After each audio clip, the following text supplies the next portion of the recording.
Thank you, JD, and thanks to everyone on that panel. I mean, one of the interesting things about that, or one of the connections maybe between that conversation and ones we've heard before, not only the partnership between an employer and education provider, but also this notion of online competency-based education embedded in a community, in this case an employer, similar to Match as we were talking about before, but this notion that these things can come together and that the innovation is not just around the modality of instruction, but around the environment and the context in which it occurs.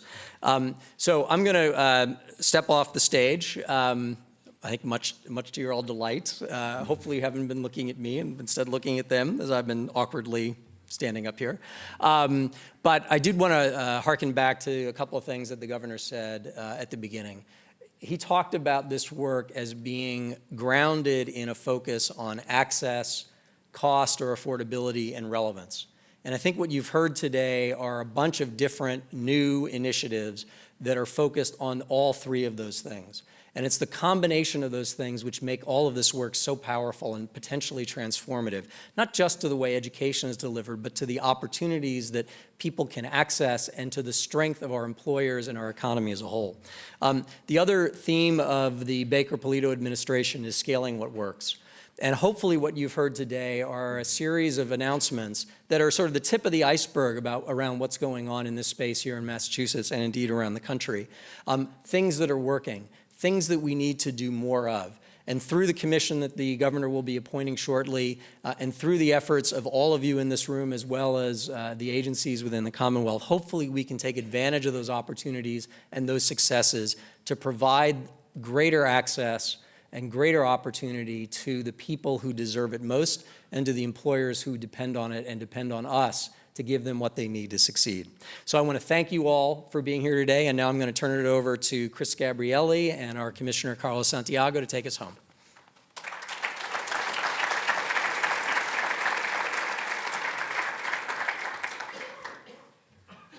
Thank you.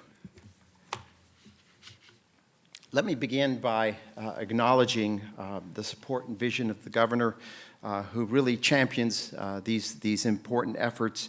I'm delighted also to work with Secretary Pizer and Chair Gabrielli. I think the partnership is rather unique. We complement each other in so many ways, but I would begin by saying that the Secretary is someone who pays deep attention and has deep knowledge of educational policy. He knows when we talk about the law of unintended consequences, he will be the first one to mention that to me, and I appreciate it. He cares deeply about higher education and education at all levels as well. I think what I bring to the table is my knowledge of academic institutions and academic cultures, and having been in higher education for nearly 40 years, I think I know what makes them tick. And the person that brings all of this information together really is the chairman of the board. Chris Gabrielli is the true innovator. He's the one that questions what we do, questions why we do it, and questions how we do it. And he continues to push the envelope, and I'm very appreciative of the work that I enjoy with the two of them. We've heard exciting things today. A conference built around concrete announcements is a worthy event indeed. The work described today constitutes real change for real students. Timing is everything, and the timing of today's event is very important. It comes at a time of seismic shifts that are creating both tensions and opportunity in the higher education landscape. I don't know if is the graphic up. I don't have the clicker, so. Yes. Oh, okay. So before I talk about this graphic for the next 2 hours, as we close today's conference, I want to flag a few additional challenges that we will need to address. This graphic expresses some of these challenges. And I want to talk about enrollment to begin with. The decline in high school population will continue in Massachusetts. Everyone here knows we're seeing a decline in the numbers of traditional age high school graduates. What you may not know is that what we reported to the board just a few weeks ago. This decline, once forecast to end about 2025, is now forecast to continue as far into the future as we can see. Meanwhile, our neighboring states are making a strong bid for our students. dangling offers of in-state tuition and free college. We've got to do everything we can to keep Massachusetts students here. That means we've got to compete on the affordability front for those who want a more traditional college education, as well as those who need a new delivery model.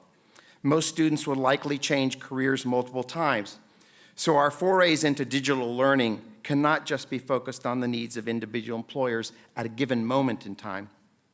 Skills training for specific industries must be coupled with critical thinking, literacy, and quantitative reasoning, abilities that will carry the student from job to job.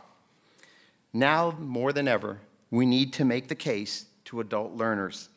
The focus on adult learners and lifelong learning is not only timely, it is, I would say, essential. But with a few exceptions, including those highlighted throughout today's conference, we are at the starting gate in our outreach to this population. A survey commissioned by the Department of Higher Education by McGuire and Associates of Massachusetts that over 300 individuals responded, adults 25 and older, indicated that 47% of those with a high school diploma or some college cited cost as the reason they aren't considering taking college courses in the next 3 years. 37%, more than a third, said they were, and I quote, "were not sure it would be worth it." Overall, only 3 in 10 adults with less than a bachelor's degree were interested in pursuing additional college coursework. That is our challenge. Today, we focused on new types of credentials and new models for delivery. But we will need a new business model if we are to bring these promising practices to scale. And we will need to communicate more clearly to prospective students that cost is not a barrier. Massachusetts' innovation economy requires more and better prepared students at a time when the greatest population growth occurring in our Commonwealth is in communities of color that are located in our gateway cities, whose students are typically less well served by higher education. Consider this.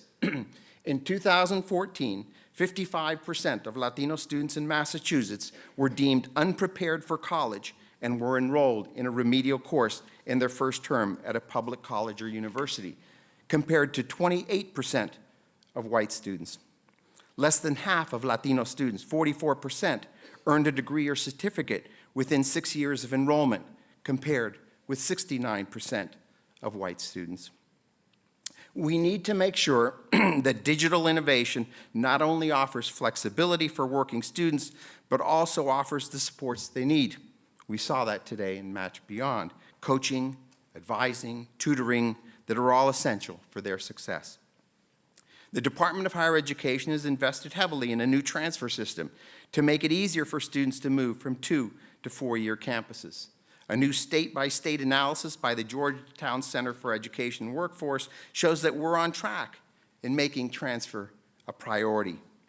Massachusetts is one of only 2 states, the other being New York, that is losing good jobs for workers without bachelor's degrees in both blue-collar and skilled service industries.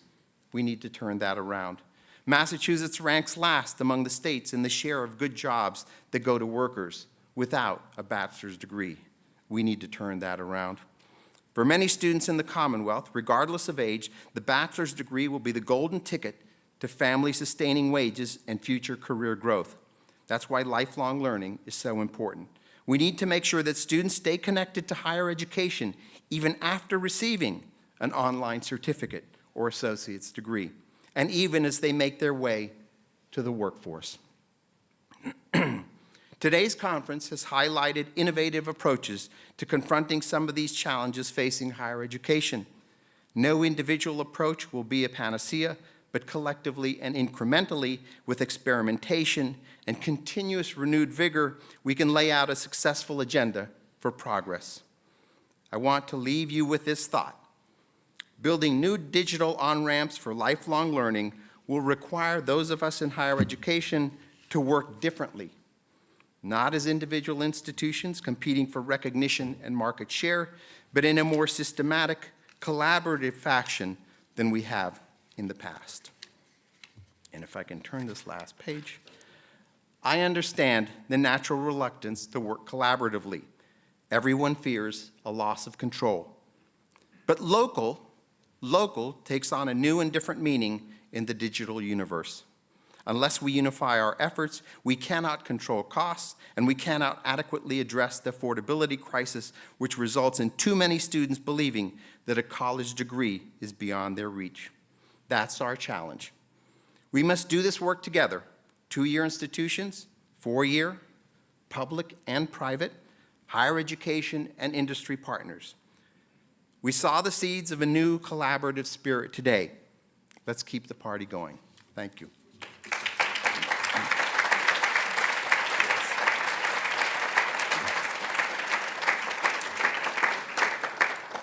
Thank you, Commissioner Santiago. Amazingly enough, we are actually ahead of schedule, and I will not ruin that happy ending. I simply want to thank everybody for being here today. One of the exciting opportunities I received when the governor and the secretary asked me to serve as this chair of the Board of Higher Ed was to try to work on some new areas. And when you pursue things like this, you really never know how widely people will be interested or not.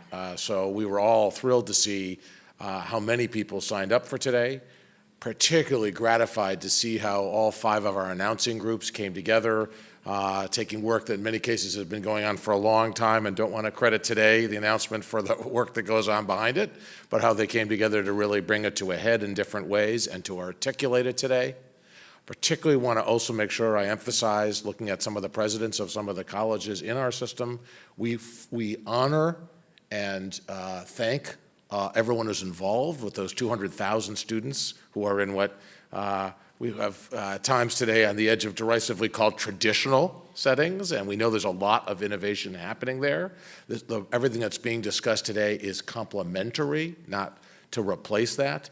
And yet, how exciting was it to hear in particular, not to take away from all of us who are more on the policy or leadership side, the particular students we heard today, and how satisfying to see us serving better some folks who otherwise would not have had it. I was particularly struck by 2 of the students talking about how they had given up hope or had self-doubt about who they were because of their inability to get to where they wanted to, and now how that's been turned around by their ability to do that.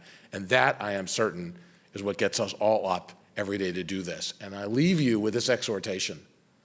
Our goal today was to get people excited about how they can join in. There is so much more to do. I've tried to highlight that these programs today will serve at least 5,000 students next year. It's always hard to get a precise estimate for some of these things, but I believe that's an accurate one, if not low. But I also pointed out there are 1.5 million adults in Massachusetts who have either only a high school degree or some college, but not a degree.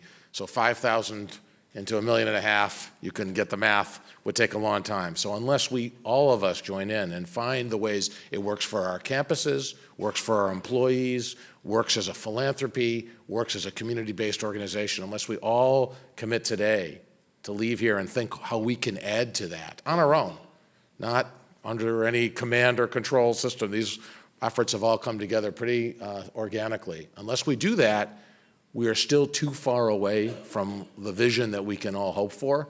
So thank you so much for being here. Please think about what you could do. Please think about approaching anybody you saw today or anyone else you know about how you can add to it. And thank you very much, Secretary Pizer. You weren't awkward there up at all. You were outstanding. Have a great day. Thank you to MIT.